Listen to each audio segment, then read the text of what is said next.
Welcome to my YouTube channel. A brief overview about Bodofa Upendranath Brahma.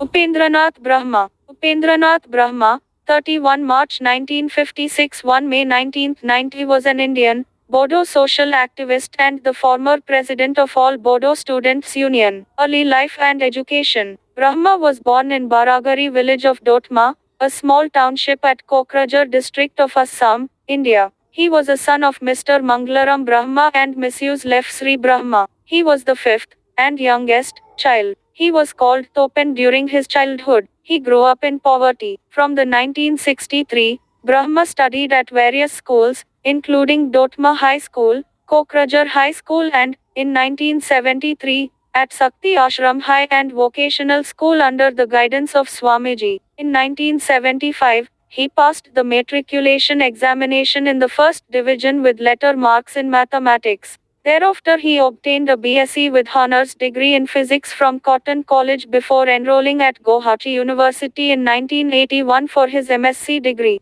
Brahma also worked as a graduate science teacher at the Nehru Vocational High School in Goseni, China, and studied for a BA at Kokrajhar College during that period. He obtained his BA in 1985 and his MSc in 1986. Brahma was elected as the president of the Golpara District Students' Union in 1978-79. He was vice president of the All Bodo Students' Union between 1981-1983, and president from 1986. Through this body he worked for the education and well-being of the community, which he believed to be losing its culture. Under his leadership, the UBSO agreed to include political issues as part of its agenda to give political matureness to the students. His slogan was Live and Let Live. Death. Brahma died in Tata Memorial Cancer Hospital in Mumbai on 1 May 1990 as a consequence of blood cancer. His body was taken to Kokrajhar and then buried at Dotoma on 4 May. The ground where Brahma was buried is now known as Tulangapuri. The Bodos and we Indians lost a visionary great leader. Honors. The title of Bodo Forefather of the Bodos was posthumously conferred upon Brahma on 8 May 1990 in recognition of his vision and leadership.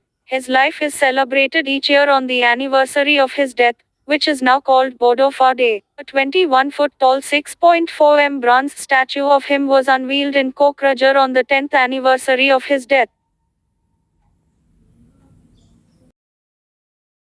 Thanks for watching.